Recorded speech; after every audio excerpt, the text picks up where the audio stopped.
खुलुमबाय बे समाव बडलेण्ड इंखं टेलिभिजननि स्टुडिय'आव आं मिथिका नार्जारी दिनै मोनाबिलिनि गाहाय रादाबफ्राव दङ। धेकियाजुलियाव सासे सिख्लाखौ एसिडजों गाग्लोबदों। बरपेटायाव इभिक्सन खालामनाय थावनिनिफ्राय एमएलए शेरमान आलीखौ हमदों। लावखार ओंखाम जानो थांनाय सासे सुबुङा मैदेरनि गाग्लोबनायाव जिउ गोमादों। जिहादी हाबा हुखायाव लोब्बा थानायफोरखौ 5 बोसोर जोबथेसालिनि साजा फोसावबाय। बाक्सानि गुबुन लावखार ओंखाम जाग्रा थावनियाव पुलिसा आयेन बेरेखायै जौनि हेंथायै गोख्रों सिग्रोमदों। बर्मायाव 4थि बड' फिल्म एवार्ड सेरेमनि 2022 खौ खुंफुंनो लाहार फाहार। गुजरातआव पेराग्लाइडिं खालामनानै खोला करियानि सासे नोगोरारिनि जिउ खहा। आमेरिकायाव बम बारहुंखा सा 34 नि जिउ खहा। ताइवाननि अख्राङाव चाइनानि गं 43 दावहारु बिरखंआ स्ट्राइक ड्रिल खालामदों।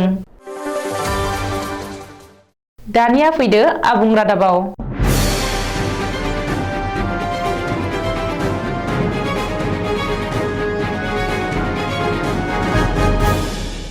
रायजोआव फिन एसिड गाग्लोबनाय जाथाय। धेकियाजुलियाव जादों बे गिख्रंथाव एसिड गाग्लोबनाय जाथाया।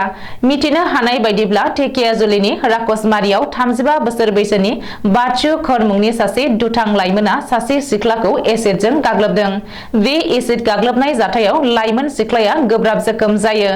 एसिडजों गाग्लोबजानाय लाइमोन सिख्लाखौ गोख्रैयैनो देहा फाहामसालियाव थिसननाय जायो आरो बे समाव आईसीयूआव फाहामथाय होगासिनो। बबेखानि सिख्लानि फाफ्लि, गोदोना, आखि आखाइ, खावलाय आरो खर'आव गोब्राब जोखोम जादों होननानै मिथिनो हादों। ओरैहाय सिख्लाखौ एसिडजों गाग्लोबनायनि उनाव दुथां बाच्चु खरा धेकियाजुलिनि पुलिस थानायाव थांनानै गावखौनो गथायहैदों होननानै पुलिसा फोरमायदों। मख'नो गोनांदि धेकियाजुलियाव एसिड गाग्लोबनाय जाथाया रायजोनाङै बयखौबो समखिहोदों। बागबरनि एमएलए शेरमान आली आहमेदखौ दिनै पुलिसा हमदों। बरपेटा जिल्लायाव आयेन बेरेखायै दखल खालामग्राफोरखौ इभिक्सन खालामनाय थावनिनिफ्राय एमएलए शेरमान आली आहमेदखौ पुलिसा हमदों। मख'नो गोनांदि नगाव जिल्लानि बटद्रयाव इभिक्सन खालामनायनि उनाव दिनै बरपेटायाव इभिक्सन खालामदों। बरपेटा जिल्ला खुंथाया मोन 30 नखरफोरखौ इभिक्सन खालामदों। बे 30 नखरा बरपेटा सत्रनि 400 बिघासो हायाव आयेन बेरेखायै दखल खालामनानै लादोंमोन।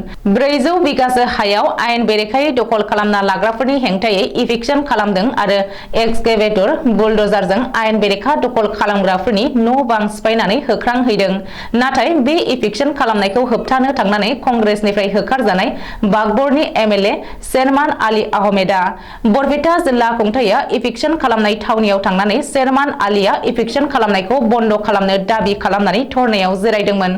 नाथाय बे समावनो पुलिस बिफाना शेरमान आलीखौ एरेस्ट खालामो आरो बागबर थानायाव लानानै थाङो होननानै मिथिनो हादों।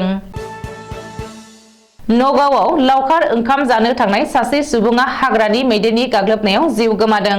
नगाव जिल्लानि रहायाव थानाय शिबकुन्दनि लावखार ओंखाम जाग्रा थावनियाव रबिबारखालि बे जाथाया जादों। रबिबारखालि गोदान बोसोरखौ बरायना रंजानो थाखाय लावखार ओंखाम जानो थांना हाग्रानि मैदेरनि गाग्लोबनायाव जिउ गोमानाय सुबुंखौ रहानि नामगाव गामिनि निपुल बरदलै होननानै सिनायथिनो हादों। रिपर्ट बायदिब्ला मैया मोनाबिलियाव शिबकुन्द हाजोनिफ्राय आदार नागिरनानै ओंखारबोनाय हाग्रानि मैदेर फालोआ लावखार ओंखाम जाहैग्रा हानजाखौ गाग्लोबो।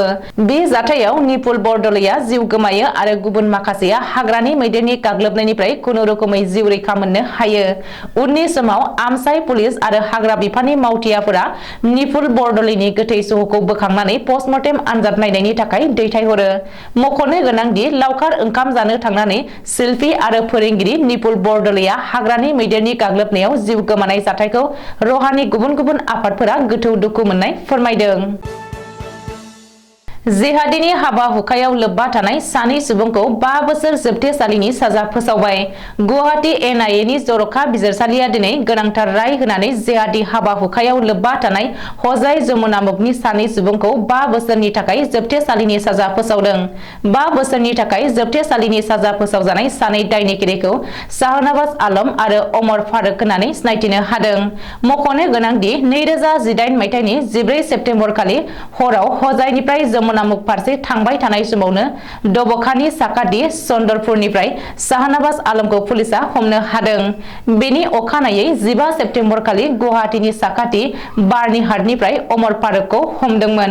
रिपर्ट बायदिब्ला जमुनामुखनि हिजबुल मुजाहिदीननि सोद्रोमा कामरुज जामानजों लोगोसे लोब्बा थानायनि अजदआव बिसोर सानैखौबो पुलिसा हमदोंमोन आरो NIA आ RC 08/2018/NIA/GUW केस रेजिस्टार खालामदोंमोन।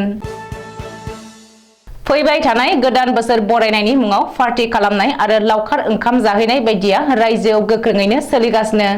बेबायदि समावनो रायजोआव जौ लोंनानै गारि सालायनाय आरो हरखाब लामा जाब्रबथाय जानायखौ होबथानो नाजानायजों लोगोसे लावखार ओंखाम जाग्रा थावनियाव आयेन बेरेखा जौ आरो निसा गोनां मुवा बेसादफोरनिफ्राय उदां खालामनो थाखाय पुलिस बिफाना जर'खा हाबाफारि लादों।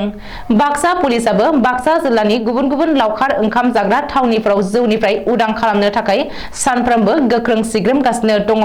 मिथिनो हानाय बायदिब्ला बाक्सा जिल्लानि बरबरी थानानि OC फारुक आहमेदनि दैदेननायाव पुलिस आरो आबकारी बिफाना भारत भुटान सिमनानि मानास चौकी लावखार ओंखाम जाग्रा थावनिजों लोगोसे साखाथि फाखाथिनि लावखार ओंखाम जाग्रा थावनिफोराव गोख्रों सिग्रोमदों आरो बे सिग्रोमनायाव आयेन बेरेखायै फानखोमानाय माखासे जौफोरखौ जब्द खालामदों। बबेखानि लावखार ओंखाम जाग्रा थावनिफोराव जौ लोंनानै जाहाथे जेबो रोखोमनि जाब्रबथायफोर जाया बेखौ नोजोर होनानै बेबायदि सिग्रोमनाय जादों होननानै बरबरीनि OC फारुक आहमेदा फोरमायदों। बाक्सा जिल्लानि बरमा हायार सेकेन्डारि फरायसालिनि गेलेग्रा फोथाराव फैगौ 28 दिसेम्बर खालारखालि सानसेनि हाबाफारिजों बड' सिने आर्टिस्ट एस'सिएशननि बानजायनायाव 4थि बड' फिल्म एवार्ड सेरेमनि 2022 खौ खुंफुंनो लाहार फाहार खालामनाया सोलिगासिनो दङ। हाबाफारि बायदियै फुंनि 9 रिंगायाव फिरफिला बिरहोनाय बिरहोगोन BCAA नि आफादगिरि नेरसोन बर'आ। 10 रिंगायाव मुंख्लं खाम्फायाव मुंख्लंफोरनो बिबार बावनाय। बिबार बावजेनगोन BCAA नि लेङाइ आफादगिरि दीपक कुमार रामसियारिया। 15:30 रिंगायाव गाहाय सायनासालि बेखेवनाय। बेखौ बेखेवनानै होगोन बरमा बियाबनि MLA भुपेन बर'आ। बेलासिनि 1 रिंगायाव सावथुन बानायनायनि आदब आरो बेनि गोनांथि बेनि सायाव सावराय जथुम। बे सावराय जथुमाव फुंखा सुबुं महरै बाहागो लागोन सावथुन बानायगिरि जानु बरुवाया।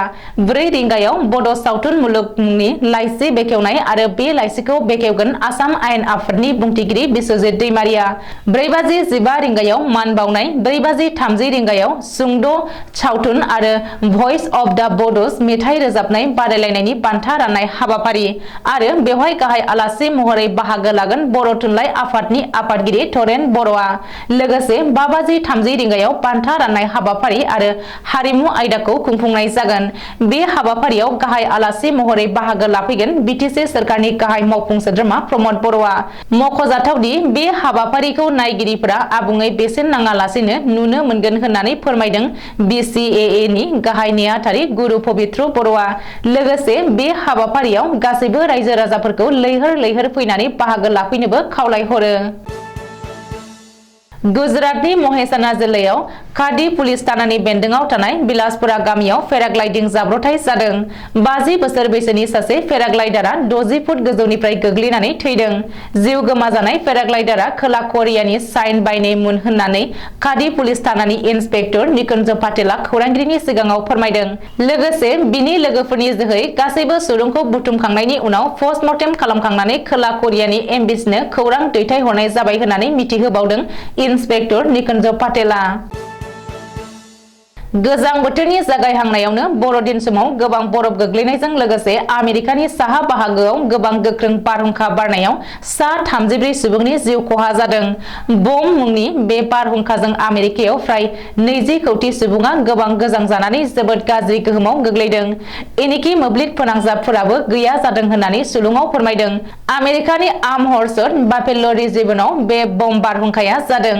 गोबां गोजां जानायजों दासिमाव सा 34 सुबुंनि जिउ खहा जाबाय होननानै NBC निउसआव फोरमायदों।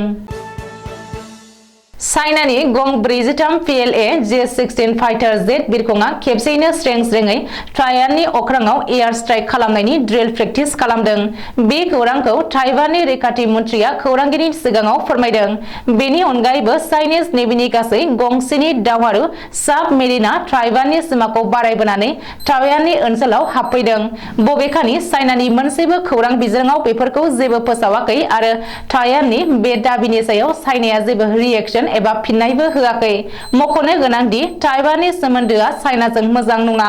बेनिखायनो चाइनाया ताइवानखौ सुथुर सानो आरो ताइवानाबो चाइनाखौ सुथुर साननानै लायो। दिनै मोनाबिलिनि रादाबा एसेनोसै। गोजोन्थों।